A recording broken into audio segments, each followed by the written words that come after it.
Hey, it's Chris, and today we're gonna be talking about some variations of Apple products that I want to see. And once you hear about these, you are gonna want to see these as well. These are like, why don't these exist? Those kind of products. What kind of stuff exactly can you look forward to coming up in this video? Well, how about a little bit of an iPad mini Pro or a 49-inch ultra-wide iMac or external display? How about a HomePad? Not a HomePod, a HomePad, or a gaming Mac, or Sidecar for iPhone and iPad. That's the kind of stuff my brain has dreamed up and can't stop thinking about. Just in the course of making videos here, I'm like, wow, what if that existed? I've kept track of that stuff and I've put it in a note. And today's the day where we have to talk about why I want to see these IRL. Now we're about to get into this video. I'm going to tell you about my dream of an iPad mini Pro. It's going to become your dream, something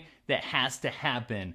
But I first want to tell you about today's sponsor, which can help you make your dreams happen as well. Skillshare is an online learning community for creators with more than 25,000 classes in design, business, and more. Premium membership gives you unlimited access, so you can join the classes and communities that are just right for you and your goals. Whether you want to fuel your curiosity, your creativity, or even your career, Skillshare is the perfect place to keep you learning and thriving in 2019. There's so many great classes, I could practically stay on there forever. But lately, I'm super excited about the Drawing on Everything course from Chantel Martin. It's all about discovering your creative voice. An annual subscription to Skillshare is less than $10, so pretty affordable. And you can join more than 7 million creators learning with Skillshare using the link down in the description, which will give you a 2-month free trial. Guys, what if there existed an iPad mini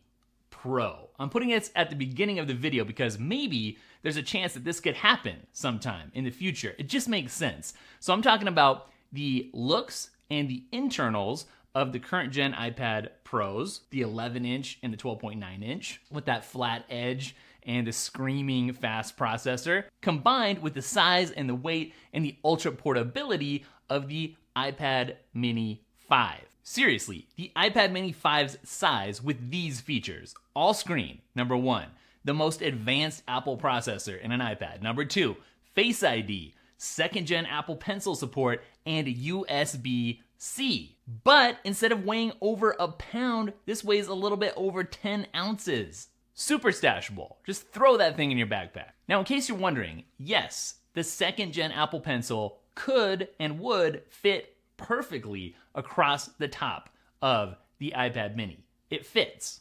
I feel like the only thing really holding this back potentially is the keyboard situation, right? Because you're not going to be able to fit a full-size keyboard in a case that matches up perfectly with the edges of the iPad mini. What you could get, though, is something like the Logitech Focus, which is designed for the iPad mini, but it's smaller, it's like shrunk down, it's usable, right? You can still use it, but maybe it's not quite as enjoyable. I don't know what the solution is. Maybe you just use the Magic Keyboard and pair it and you carry them separately, and that's what you do. That's the sacrifice that you make for this extreme portability and power.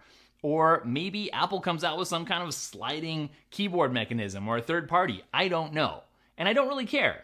I want the iPad mini Pro as an option, and I'll figure it out. I'm obsessed with this idea of being able to do serious work, right, on the one hand, but also being seriously portable. So you can sit this down, this iPad mini Pro, at your desk, at Starbucks, wherever you're working, on the plane, and do real work. Whether it's video editing, music stuff, whatever kind of crazy stuff you're into, you can do it. But if you need to pick up and go be more mobile or go on a trip, you can also do that. No problem. Unplug that one cable or unplug your hyperdrive, whatever you got hooked up, and you're out of there. But you don't sacrifice any power. Dream with me just a little bit longer about this. So I'm talking about having an iPad mini-sized Pro that also has external storage support with iPadOS, that also has mouse support with accessibility features in iPadOS. Wow! I mean, this is it has to happen. Right now, I love using my iPad Pro for stuff. And I also love using my iPad mini for stuff. I use them both throughout the day. Like if I'm reading in bed, that's iPad mini territory.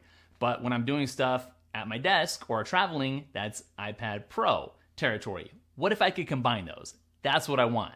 That's what I need. Comment down below if this is a good idea or if this is a bad idea and what you would change or how you would tweak this particular dream. Let's move on to something else that has me super incredibly ridiculously excited, and that would be an ultra-wide iMac or an ultra-wide external display. Apple's not selling their own external display right now. What if this hit the market? An ultra-wide Apple monitor. Can you imagine? So for me, I'm thinking 38 or 49 inches. 27 inches, the form factor of the iMac right now. There's nothing wrong with it. Like, it's cool, but it's starting to feel old. Like, creators like me want a different option. Ultra wide is perfect for like a video editor like me, so I can see my whole timeline, for instance. Or if you want to be super productive, you want two 27-inch monitor equivalents together, you get a 49-inch ultra wide and you don't have a bezel down the middle. Or you can stick like 5 different windows together and have them all available to you. That's what I'm talking about. Supercharge your productivity. So, as you guys know, I talked about this a couple videos back. I've been looking at my next Pro Mac and what that's gonna be. Made some trips to the Apple Store, been discussing this with you, been discussing it with Apple employees. Shout out to the business team, awesome. But what's really driving me towards a MacBook Pro right now is the ability to hook up an ultra-wide monitor. I love the power of the iMac Pro or the Mac Pro, but the Mac Pro's, that's a little bit too expensive right now for what I need. I just don't need it, I don't think. I would want it. But a MacBook Pro, I can hook up an ultra wide, like the 49-inch LG that I've showcased in the other video. That's amazing, but I would love it way more if Apple made it instead of LG. I feel like truly this is a no-brainer. Apple has to do this. If they did it, can you imagine how many people will go out and buy this right now? Leave a comment down below. Tell me what you think about this idea. Does it need to happen? Is it stupid? What would you change or want? Let me know. All right, this next thing I can't get out of my brain. I really want to see this happen, and I'm calling it the Home Pad. So it's basically a HomePod combined with an iPad, or essentially a Google Nest Hub alternative. Why, you ask? Maybe you already have a HomePod, and maybe you already have an iPad, or maybe you have multiple devices of each. Well, personally, I really like the idea of something that's a little bit more than just a smart speaker. Maybe it's a smart home hub. Like a HomePad, and I grant you, they should come up with a better name, but you know what I'm talking about immediately when I say that. It could do so much more than play music and just answer some simple questions. I think this would be the ultimate FaceTime machine. Usually when we set up FaceTime to talk with family or something, that happens in the kitchen. So I would park this in the kitchen, leave it there always. So you could do things like leave video messages for everybody in your house. Boop, hey, it's Chris, and I'm gonna do this, and I'm just letting you know. Boop, hey, okay, thanks Chris, whatever. That would be really handy. Also, the ability to visually control HomeKit stuff in your house, which if you need some, by the way, check out the link down below. We got tons of great HomeKit accessories to deck out your smart home, so make sure to check those out. But to be able to do that visually and by touch, that's pretty awesome. Also, if you were like me and you're gonna park this in your kitchen, it would be like having a little TV there that you could just watch while you're cooking something, or for like how-to videos to make sure that you're becoming the chef that you are always meant to be, for instance. Or when you're eating there at the kitchen counter, like something to watch, throw on Netflix, throw on Hulu, throw on Daily Tech. That's probably the smart thing to do. Also, obviously, this would be a great way to show off your photos in Apple style. Like combine the Photos app that you have on your iPad and iPadOS now with this, and it would be a great place to check out some memories. Here's something that's pretty cool. I don't know if this would ever happen, but when it's not in use, aside from just photos, they could set up the Apple TV screensaver on there with the time or something. How cool would that be? Okay, I'm gonna say something that might feel a little blasphemous at first, but what if Apple started making a purpose-built gaming Mac? Like, PCs are just generally more expandable, and so games take up a lot of resources. They're typically on the cutting edge, the game developers, and if you want to keep up with that and play with these ultra high settings, then maybe you need that expandability. Well, look, Apple hasn't forgotten about expandability. Apple knows about expandability. For proof, just go look at the new Mac Pro. It's all about being expandable. So they could take that mentality and transfer it to a gaming Mac. On top of that, Apple hasn't forgotten about gaming and gamers. They've just recently announced Apple Arcade, which is going to be out anytime now. Now, to me, it's clear that Apple Arcade seems to be more about rethinking what games can be rather than pushing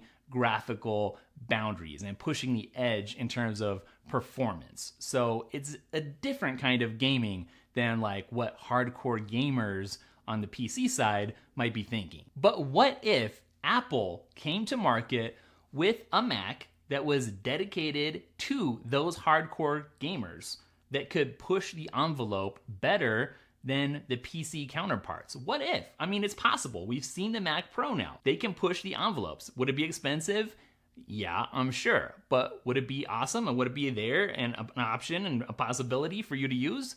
Yeah, so let me know what you think about this idea. Okay, look, here's my last idea, and maybe it's less exciting than the others, but I'm excited about it, and that would be Sidecar for iPad and iPhone. In other words, have you seen Catalina, the beta, where you can use your iPad natively as a second screen for your Mac? Well, what if you could use your iPhone natively as a second screen for your iPad? This would be a pretty cool setup, I think. So if you're in an app like Procreate or Affinity Photo or anything with a bunch of controls, you could offload those onto the other smaller display. And this would work great on a flat desk if you're an artist type person, for instance. And all the controls are over here and your iPad screen is decluttered.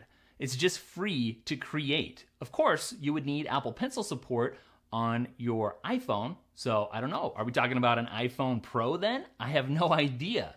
But that would be a pretty cool combination. Or there's other applications too. Now with iPadOS, we have mouse support. And maybe sometime in the future, Apple says, hey, this went well, people liked it, people wanted it, we experimented. Let's just go ahead and bake that in to the actual operating system, and it won't have to be an accessibility feature anymore. If Apple were to do that, maybe you could use your iPhone in a sidecar type of environment with your iPad as a mouse then. And then wherever you go, you don't have to pack an extra mouse. You always have your phone with you. And you've got a pretty interesting little touch mouse there. Like seriously, it's a very cool idea. I was gonna end the video right here, but how about a bonus item? Let's throw a bonus item in. And I'll just say noise canceling AirPods. This one actually I didn't include earlier because I think it's actually coming. Like I think it's coming in the next version, potentially, hopefully, probably. I hope so though, because that would be amazing. Everyone complains about traveling with AirPods when you're on the plane. It's too loud, you hear everybody, you hear the plane noise, the engine noise, and it's just not as good of an experience as it could be. So noise canceling AirPods would definitely make people upgrade. I don't think as many people upgraded when the newest AirPods came out because maybe they just didn't need the wireless charging, or they could buy a cheap little wireless charging case, whatever. But this is something that would make people upgrade. I would. Woo! So there is some cool stuff that may or may not happen, and maybe we can help push Apple in that direction. If you like something, you have to comment, because I know for a fact people at Apple go through and see what people are talking about, right? And in fact, Marco made a great post, I'll link that up down below, about how Apple's been listening to people more since the last couple of years or so. And that's true. So let's make some noise and let Apple know like what you guys want to see, whether I talked about it or not in this video. Leave me some comments. Let's discuss all this stuff. Let me know what you want to see. Don't forget to follow @DailyTech, spelled Daily, T-E-K-K, on Instagram and Twitter. And I'll catch you guys in the next video. Later.